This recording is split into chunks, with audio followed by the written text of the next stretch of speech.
Hey, everybody. Kate Delaney, coast to coast, and all those nooks and crannies in between here on America Tonight. In this segment of For Your Health, you're going to love it. I couldn't wait to talk to this guy. I was thinking about it all weekend long.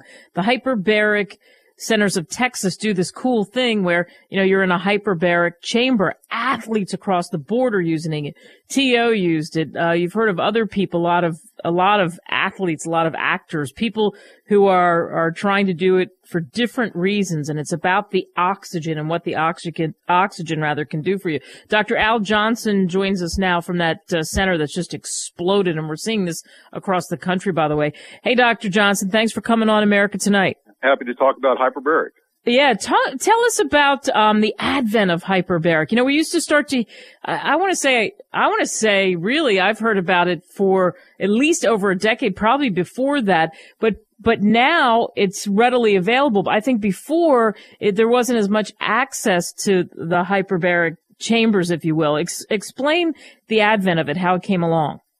Well, hyperbaric chambers were originally developed to treat the bends in deep sea divers, where you would get oxygen bubbles that would migrate to your joints and to your brain, and people could die from it. And so they figured out that if you put someone in 100% oxygen, it helped negate that effect and dissolve the nitrogen over a period of time, and you then would survive the bends when you were treated with a hyperbaric chamber. They then started treating wounds with it, mainly in diabetics, and hospitals across the country now have them, but can only treat the FDA-approved indications, which mainly include diabetic wounds, severe non-healing wounds, near drowning, acute carbon monoxide poisoning, and then some bone deterioration from different radiation type injuries. And just recently they approved hyperbarics for acute hearing loss. All the rest of the things you read about that are treated in the papers and in the news media are called off-label treatments for hyperbaric. In other words, the hospitals cannot do that. So the hospitals cannot treat like stroke, severe spider bites, like black widow spider bites, head injuries. So like the veterans have post-concussion syndrome from the bomb explosions. Yeah. None of these things that are off-label can the hospitals do. So there's my center and some other centers around the country that treat people for off-label indications with hyperbaric medicine treatment. Somebody told me, I mentioned the athletes in the beginning because that's always what's fascinating to people too as well. And we know that the Olympics are going on right now. Michael Phelps has 22 medals now in the history of the sport in swimming, and he sleeps in one. So what would that do for a super athlete like Michael Phelps as far as sleeping in one of the chambers? Well, first let me explain there's two types of chambers. There's hard chambers, which are used for medical treatment as well as the bins for diving situations. Then there are soft chambers, which are high mountain rescue chambers, where you do get increase in oxygen, but it's not 100%, and it's not at the pressure that we use in full medical treatment.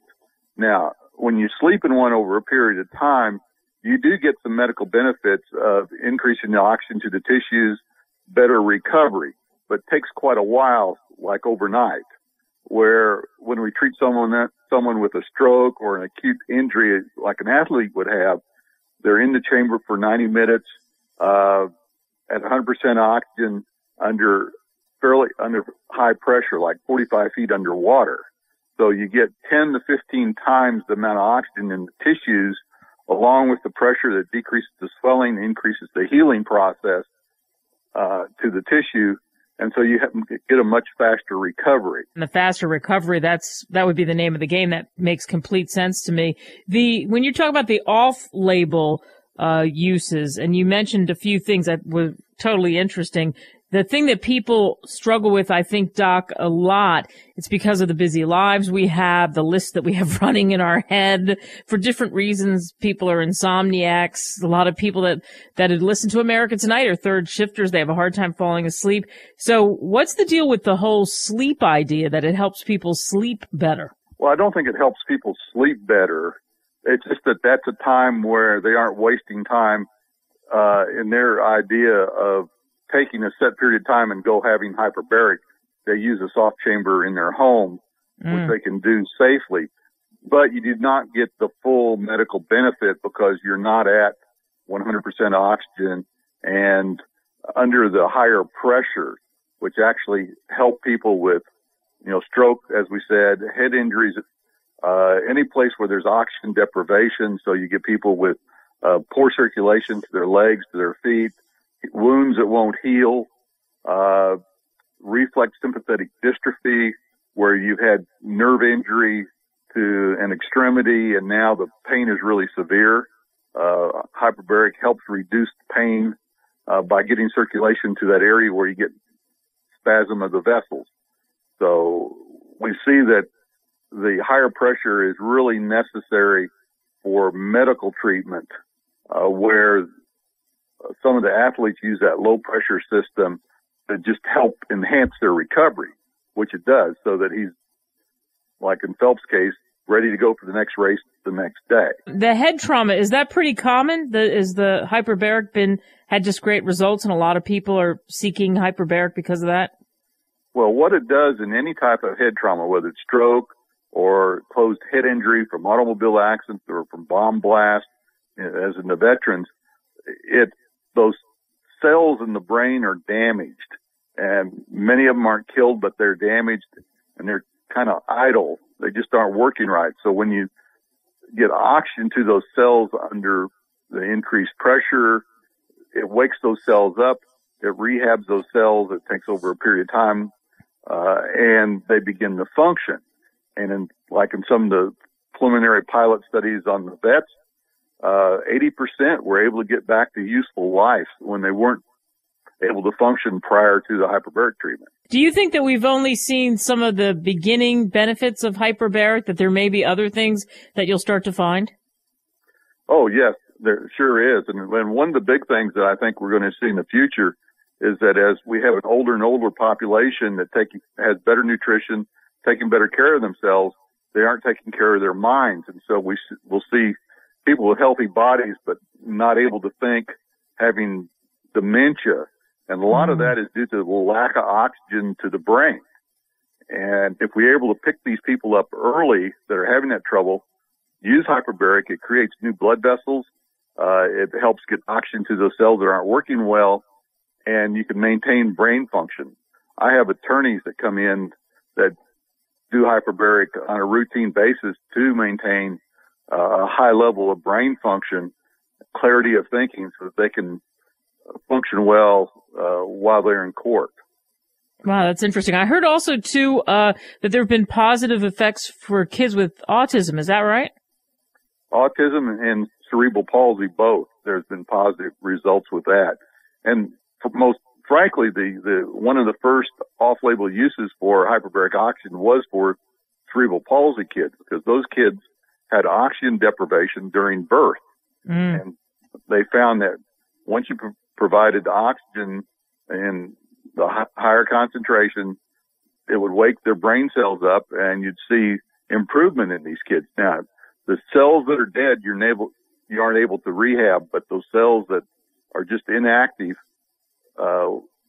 start to function, and you see improvement. For the amounts of treatments, like people will come in, I imagine it's different, but what's the typical time that someone spends in, let's say, one of the hard chambers? Typically, it's like exercise.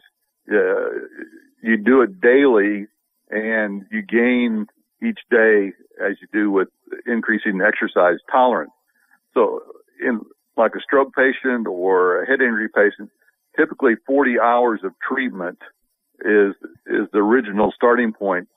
See what is obtained after that, how the patient does, and then you may go on and do more a month or two later.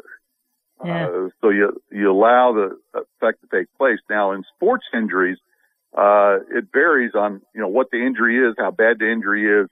But soft tissue injuries, we have high ankle sprains, torn muscles. You may not treat them that long because they're able to rehab and get back much quicker. But in pro athletes,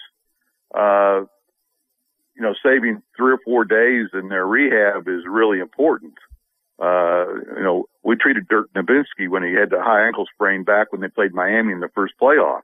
And he was able to get back much quicker into the playoffs than he would have if he just did not use that in regular rehab. Yeah, and that's because of the reasons you explained, but the healing process, correct? Exactly. Yeah. Because if you have swelling, it cuts off blood supply and therefore cuts off oxygen of whatever part of the body it is. With hyperbaric, it forces oxygen into the area, decreases the swelling, and therefore the healing process occurs much faster. Fascinating stuff, not just for the bends anymore. Dr. Al Johnson, thanks so much for coming on America Tonight. Oh, you're entirely welcome. My pleasure.